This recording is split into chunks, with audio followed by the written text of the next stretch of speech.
नमस्कार दोस्तों। हाय, मेरा नाम है अंशु झा और आप मेरे साथ सुन रहे हैं मेरी ही लिखी हुई कहानियाँ। और आज मैं आप लोगों को सुनाने वाली हूँ इश्क का रंग सफ़ेद, भाग 104 एवं 105। सब नीचे डाइनिंग टेबल पर बैठे हुए थे। भावना जी खुद आज नीरज की तीमारदारी में लगी हुई थी।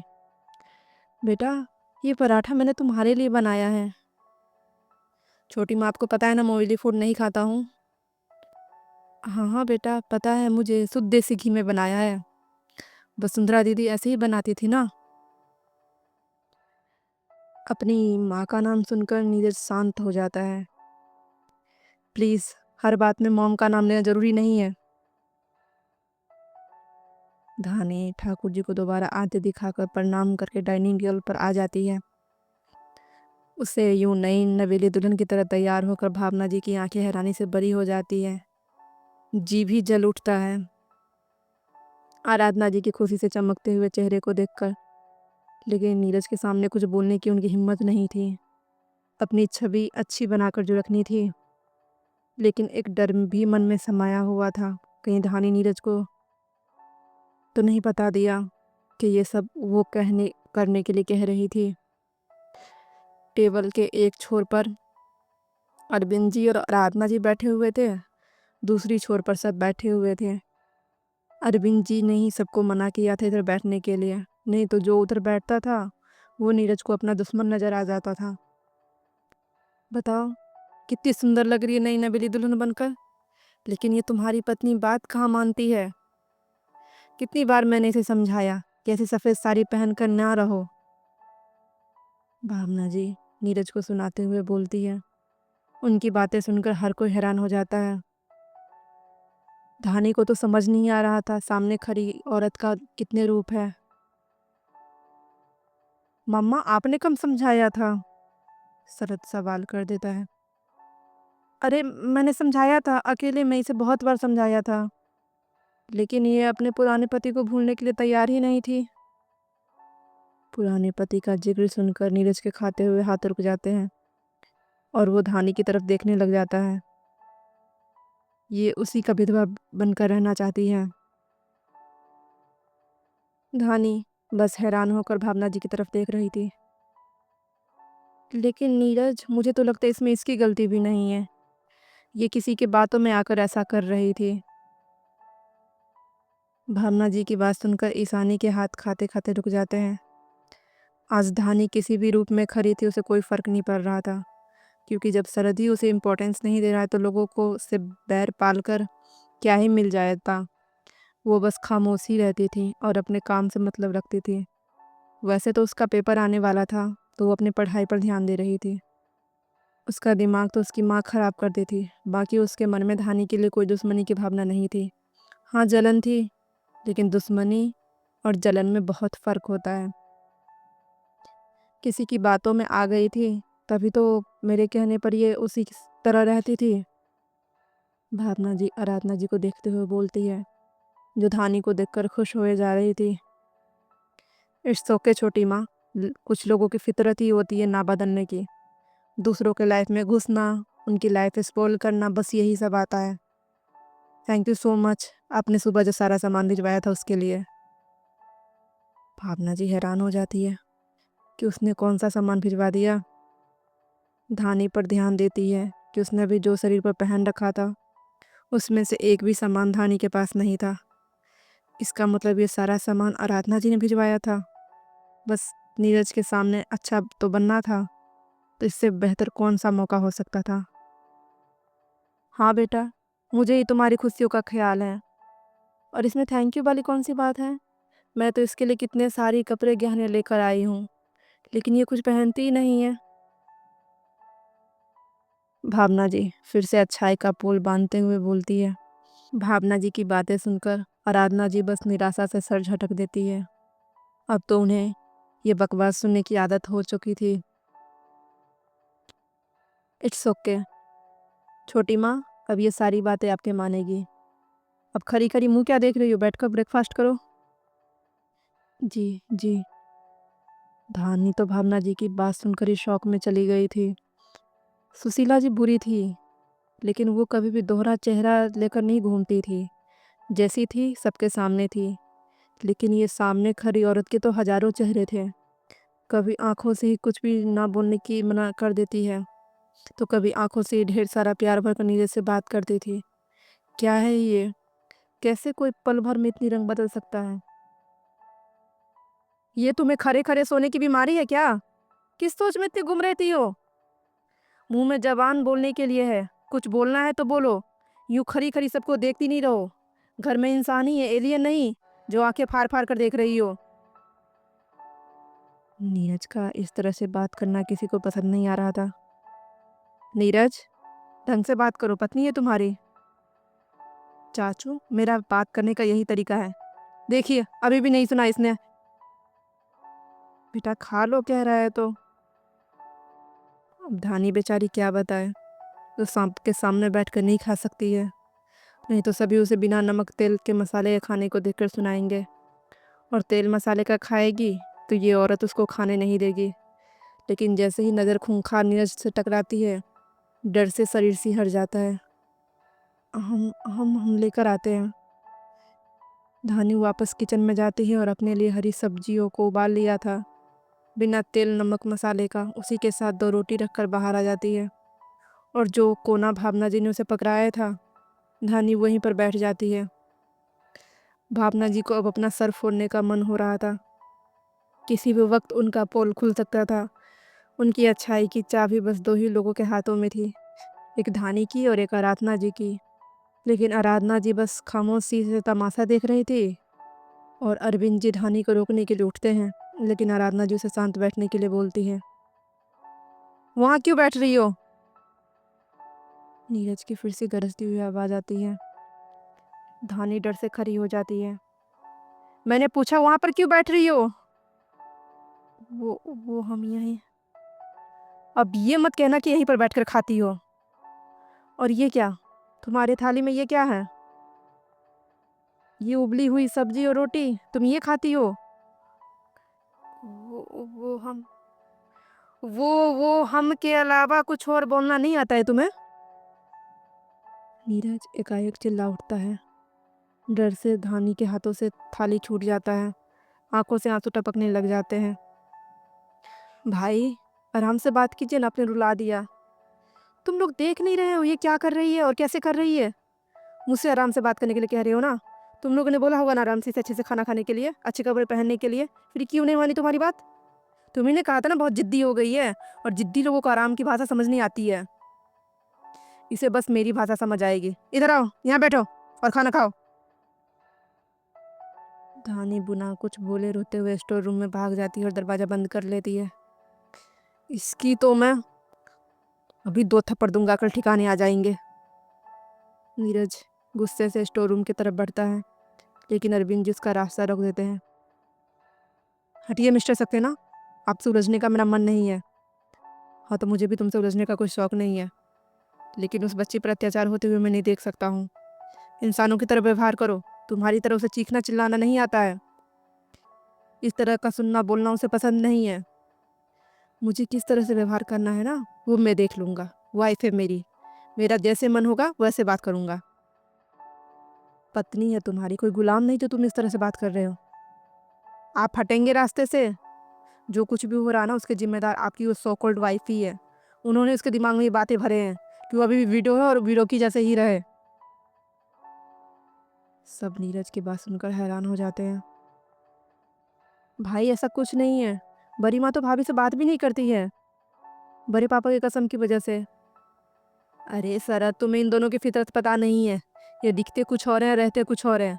दिखाने के लिए बात नहीं करती होगी, लेकिन अकेले में उसका माइंड के साथ गेम खेलती होगी। बेवकूफ़ जो है, आसानी से इनकी बातों में आ जाती होगी।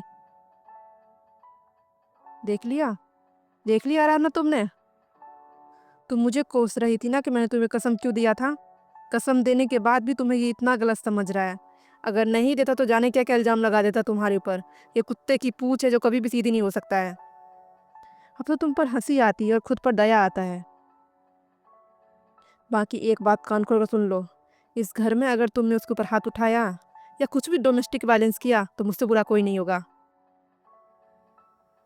अरविंद जी नीरज को चेतावनी देते हैं। आपसे बुरा कोई है भी नहीं। जो अपने बच्चे और बीवी का सगा नहीं हो सकता वो क्या ही कर सकता है। बाकी रही उसकी बात तो वो मेरे हिसाब से रहेगी। जो मैं कहूँगा करना पड़ेगा, और अगर नहीं करेगी तो फिर मेरे गुस्से को झेलेगी। आपको जो करना है कर लीजिए, आप हटिए रास्ते से। पीछे धानी कब से खड़ी सबकी बातें सुन रही थी।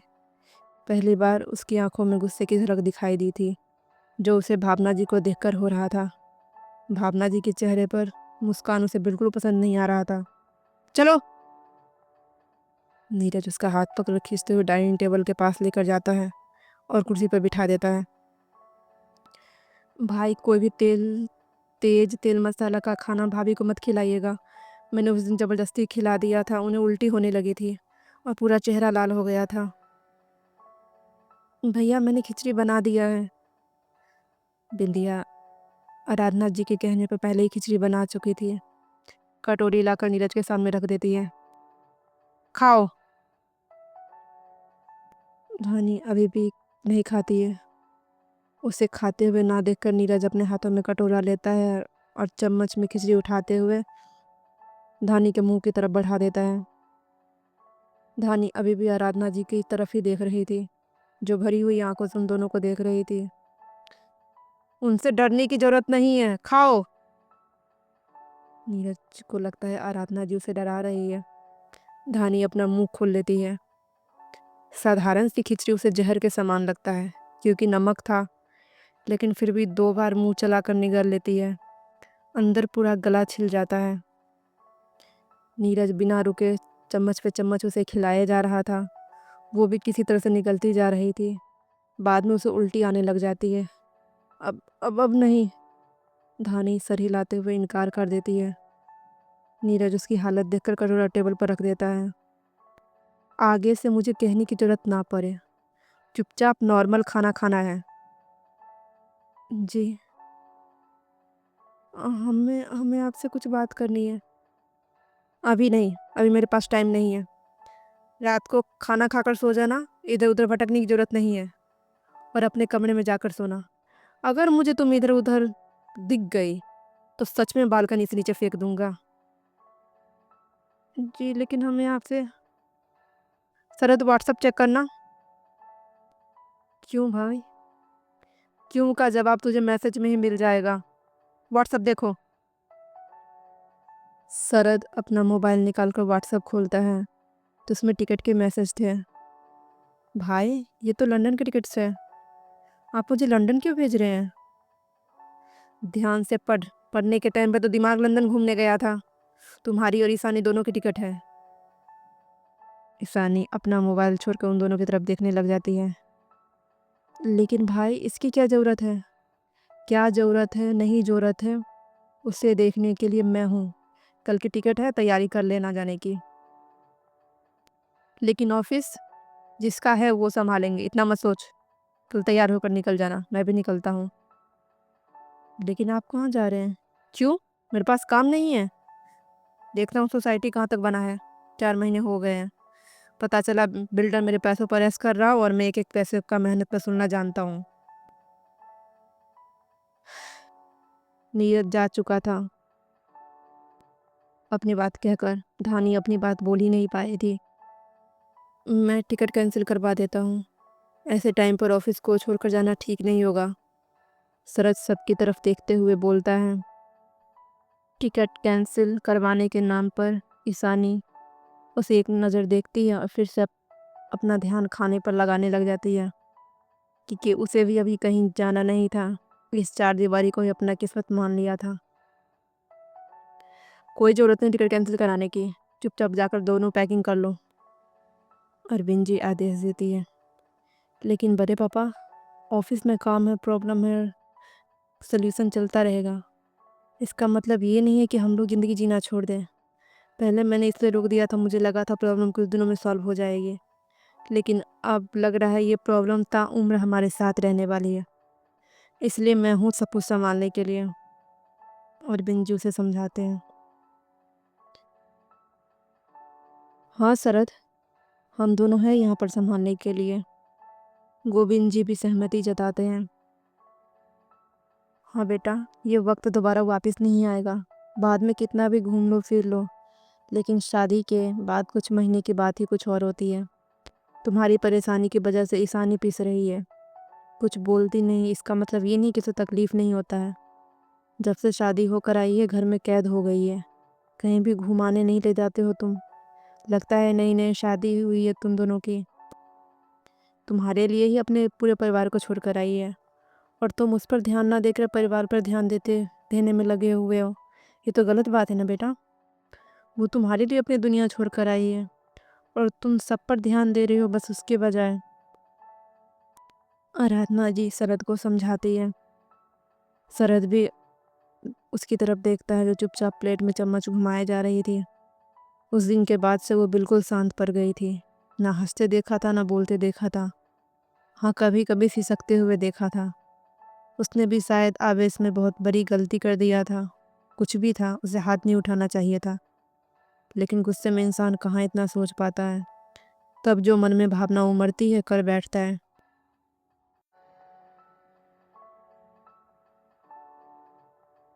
बरीमा, मुझे कहीं नहीं जाना है, मेरे एग्ज़ाम है। ईशानी अपनी कुर्सी छोड़कर उठते हुए बोलती है। इसलिए आप सबको परेशान होने की ज़रूरत नहीं है, और मैं खुश हूँ इन चार दीवारी में। सपनों में जीती थी मैं, लेकिन हकीकत में आ गई हूँ। और मेरा आखिरी पेपर है, इसलिए मैं अपने पढ़ाई पर ध्यान देना चाहती हूँ। लेकिन बेटा, पेपर तो 2 महीने बाद है। इतने में तुम लोग घूम फिर के आ जाओगे। नहीं बरीमा, अब मेरा मन नहीं है, प्लीज़, बोलकर ईशानी अपने कमरे में चली जाती है। सब उसे जाते हुए देखते रह जाते हैं। शरद, पति पत्नी का रिश्ता बहुत नाजुक होता है। अगर एक बार दरार आती है ना, तो पूरी ज़िंदगी उस दरार को भरने में निकल जाती है। हाँ, परिवार और काम इम्पोर्टेंट है, लेकिन जीवन साथी से बढ़कर नहीं। जाओ उसे समझाओ। अरविंद जी अपनी कुर्सी पर से उठते हुए बोलते हैं। जी बड़े पापा। सब ईशानी के उखड़े हुए मूड को देखकर समझ गए थे कि दोनों के बीच में अभी भी कुछ ठीक नहीं हुआ है। इधर नीरज गाड़ी में बैठकर थोड़ी देर तक धानी के बारे में सोचता रह जाता है। ये लड़की मेरे दिमाग पर कब्जा क्यों जमा रही है, और ऐसा क्यों लगता है जैसे मैंने इसे शादी से पहले देखा है। लेकिन कहाँ देखा था मैंने, याद क्यों नहीं आ रहा है मुझे। नीरज अपने माथे पर उंगली फिराता हुआ सोचे जा रहा था और धानी से पहली मुलाकात को याद करने की कोशिश कर रहा था, क्योंकि उसका एक्स्ट्रा ऑर्डिनरी दिमाग धानी को पहले देख चुका था, ये बता रहा था। लेकिन कब और कहाँ देखा था ये उसे याद नहीं आ रहा था। नीरज बहुत याद करने की कोशिश करता है, लेकिन कामयाब नहीं हो पाता है। शायद नकुल को याद हो। हाँ, उससे कॉल करके पूछता हूँ। मेंटल हो गया है। नकुल से पूछूंगा इस बारे में तो क्या सोचेगा मेरे बारे में, कि मैं अपने काम की बजाय किस चीज़ के बारे में सोचता रहता हूँ। लेकिन ये हो क्या रहा है मेरे साथ, मेरे दिमाग से निकल क्यों नहीं रही है। एक काम करता हूँ, ईशान को कॉल कर देता हूँ और मिस्टर चंद्रा वाली मीटिंग के बारे में बात कर लेता हूँ, ताकि वो सब चीज़ अच्छे से देख सके। दिमाग में दूसरी जगह घूमेगा तो अच्छा होगा, नहीं तो उसके बारे में सोच सोच कर पागल हो जाऊंगा। नीरज अपने फ़ोन लेने के लिए जेब को टटोलता है, तो उसके जेब में से फ़ोन गायब था। अपनी बगल की सीट पर हाथ टटोलता है, तो फ़ोन उसे कहीं नहीं मिलता है। नीरज अगल बगल हर जगह फ़ोन खोजने की कोशिश करता है, लेकिन उसे फ़ोन का कहीं दिखाई नहीं देता है। जिसके बिना वो सांस नहीं ले सकता था, वो फ़ोन ही उसके पास नहीं था। Stop the car. ड्राइवर झट से ब्रेक लगा देता है। वापस मैंसन चलो। Okay sir. नीरज फ्रस्ट्रेशन से अपनी आंखें बंद कर लेता है। ये सब उस पागल की वजह से हो रहा है। उसी के बारे में सोचते हुए मैं घर से निकल गया था, और फ़ोन लगता है डाइनिंग टेबल पर ही छूट गया। 1 घंटे में मिस्टर चंद्रा ऑफिस आने वाले हैं, और मैं ईशान से कुछ बात नहीं कर पाया हूँ। नीरज मन ही मन धाने को कोसे जा रहा था, जिसमें बेचारे की कोई गलती नहीं है। शरद कमरे में पहुंचता है तो ईशानी चुपचाप लेटी हुई थी, मोबाइल स्क्रॉल कर रही थी। ईशानी एक नज़र उसे देखती है और फिर से मोबाइल में लग जाती है। शरद लंबी सांसें भरकर खुद को तैयार करता है ईशानी को मनाने के लिए। ईशानी से बात किए हुए 1 हफ्ते उसे हो गए थे। 1 हफ्ते बाद शरद ईशानी का नाम ले रहा था। Ishani.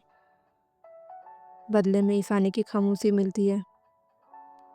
Ishani, I am sorry, मैंने बहुत बहुत गलत किया है तुम्हारे साथ। मुझे तुम पर हाथ नहीं उठाना चाहिए था, लेकिन पता नहीं मैंने कैसे कैसे तुम पर हाथ उठा लिया। जो कुछ भी हुआ गुस्से में कर गया, लेकिन तुम तो जानती हो ना मैं तुमसे कितना प्यार करता हूँ। बदले में ईशानी की खामोशी ही मिलती है, जो चुपचाप अपने मोबाइल को स्क्रॉल कर रही थी। कुछ तो बोलो यार, लो मुझे थप्पड़ मार लो। शरद उसके हाथ को उठाता हुआ खुद को मारता हुआ बोलता है। ईशानी अपने हाथ पीछे खींच लेती है। इस तरह से खामोश तो मत रहो। तुम्हें खामोश देखकर मुझे अच्छा नहीं लग रहा है। आई नो, मुझसे गलती हो गई है। सबके बारे में पहले सोचता हूँ, तुम्हारे बारे में बाद में। लेकिन तुम तो जानती हो ना घर का सिचुएशन कैसा हो गया था।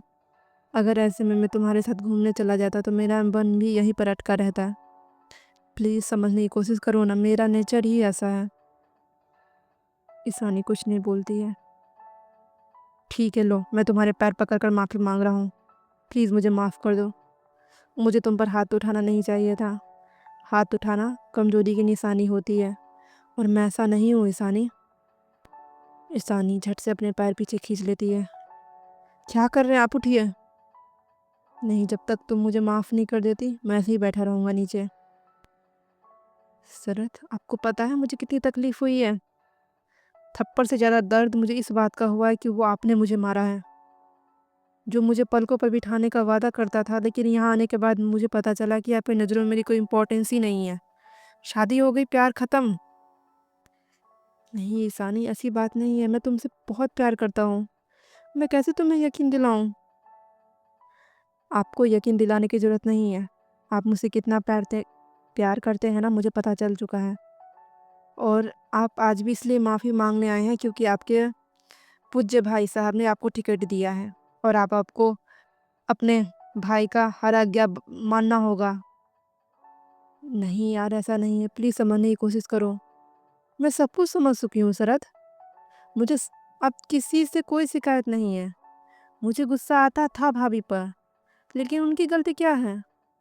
वो तो आपको अपने आगे पीछे घूमने के लिए नहीं कह रही है ना। आप खुद ही भाभी के लक्ष्मण देवर बनने पर तुले हुए हो, तो वो क्या कर सकती है? छोड़िए, मुझे इन सब के बारे में बात ही नहीं करना है। जाइए, आपके ऑफिस में काम होगा। मैं ठीक हूँ, चिंता मत कीजिए। किसी को पता नहीं लगेगा कि आपने मेरे साथ क्या किया है। क्यों मुझे याद दिलाकर शर्मिंदा कर रही हो यार? और चलो ना घूमने, मेरा मन नहीं है। लेकिन मेरा मन तो है, तो आप चले जाइए। लेकिन तुम्हारे बिना कैसे जाऊँगा? यह आपकी प्रॉब्लम है। लेकिन सल्यूशन तो तुम ही हो। मुझे किसी का सल्यूशन नहीं बनना है। तुम्हें सल्यूशन बनना पड़ेगा। शरद उसका हाथ पकड़कर अपनी तरफ खींच लेता है। ईशानी लड़खड़ाती हुई उसकी गोद में गिर पड़ती है। छोड़िए मुझे। छोड़ने के लिए तुम्हें थोड़ी ना पकड़ा था। शरद उसे अपनी बाहों में भरता हुआ बोलता है। आई एम सॉरी ना। ईशानी मुंह घुमा लेती है। शरद सूट की डोरी खोलते हुए बालों को आगे करता है और अपना एहसास जताने लग जाता है, और हर एहसास के बाद माफ़ी मांग रहा था। ईशानी धीरे धीरे उसकी बाहों में पिघलती जा रही थी। उसे भी अपनी गलती का एहसास था। भले ही शरद के सामने अपनी गलती को उसने कबूल नहीं किया था, लेकिन उसे भी एहसास हो गया था। गुस्से में कुछ ज़्यादा ही बोल गई थी, लेकिन जलन की भावना इंसान को क्या ना करा दे। हॉल में आराधना जी लकीर के उस तरफ बैठी हुई थी। पूजा के लिए रुई की बाती बना रही थी। आज के हुए वाक्य में धानी का दिमाग का नट पुर्जे खोल दिए थे।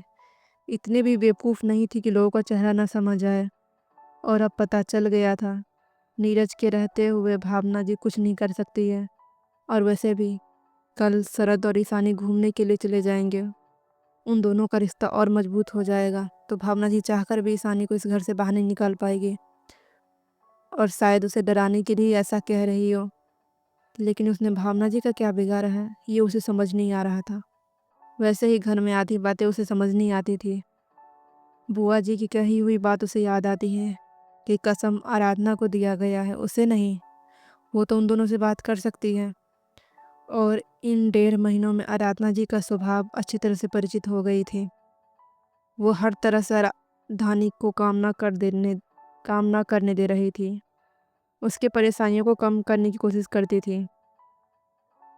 वो खड़ी हुई आराधना जी को देखे जा रही थी। आराधना जी भी उसकी नज़र अपने ऊपर महसूस करती है, लेकिन चुपचाप खामोशी से अपना काम कर रही थी। धानी आज अपने अंदर हिम्मत भर लेती है और लकीर के उस तरफ कदम बढ़ा देती है।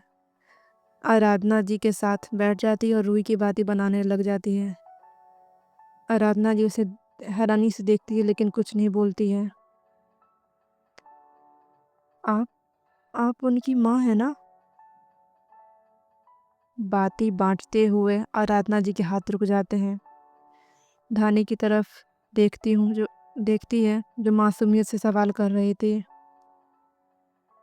हूँ, मैं उसकी माँ, लेकिन मानता नहीं है। आज अरविंद जी भी उन्हें रोते हुए देखकर अपनी कसम से आज़ाद करके जा चुके थे, लेकिन बस धानी से बात करने के लिए, क्योंकि नीरज तो उन्हें बेइज्जत करता ही है। वो धानी को मासूम भरी आंखों को देखते थे, जो कैसे दोनों की तरफ देखती रहती थी। माँ बाप ना होने के कारण ममता की तलाशती रहती थी। वो क्यों नीरज के किए हुए गलती के कारण मासूम सी बच्ची के साथ अन्याय कर रहे हैं। बहुत दया आती थी उन्हें धानी पर, उसके हालात पर। आज जिस तरह से नीरज बात कर रहा था उन्हें बहुत तकलीफ हुई थी, लेकिन नीरज का स्वभाव अब उनके बस में नहीं था। लेकिन धानी को तो वो लोग सहानुभूति दे सकते हैं, इसीलिए वो आराधना जी को अपने कसम से मुक्त करके चले गए थे। लेकिन वो आपको क्यों नहीं मानते हैं माँ? ये तो तुम्हें अपने पति से पूछना चाहिए। उनसे नहीं पूछ सकते हैं ना? धानी इधर उधर देखते हुए बोलती है। क्यों नहीं पूछ सकती हो? धानी से बात करके आराधना जी को कितनी खुशी मिल रही थी, ये बस उनका मन जान रहा था। वो डर लगता है ना, हमें वो बात बात पर चिल्लाते हैं। धानी रोनी जैसी शक्ल बनाकर बोलती है। आराधना जी को उसका शक्ल देखकर बहुत हंसी आ रही थी, लेकिन अपने हंसी को रोकते हुए बोलती है, अब तुम भी डरने लगे उससे, तब तो हो गया काम। तुम डरोगी तो काम कैसे चलेगा? अपने पति से भी कोई डरता है भला? बल्कि अपने पति को डरा कर रखना चाहिए। आराधना जी उसे प्यार से समझाते हुए बोलती है, लेकिन हमें उनकी आंखों से बहुत डर लगता है। कोई नहीं, धीरे धीरे उसके गुस्से की आदत हो जाएगी तुम्हें, और उससे तुम्हारे कोमल स्वभाव की हो जाएगी, क्योंकि उसके गर्म दिमाग को तुम जैसी लड़की ही संभाल सकती हो। नहीं तो कोई और आ जाती तो अगले ही दिन ही चली जाती। आप आप कितनी अच्छी है ना, कितनी प्यार से बात करती हैं हमसे। पहली वाली माँ जी हमसे बात भी नहीं करती थी। धानी सुशीला जी को उससे कंपेयर करने लग जाती हैं।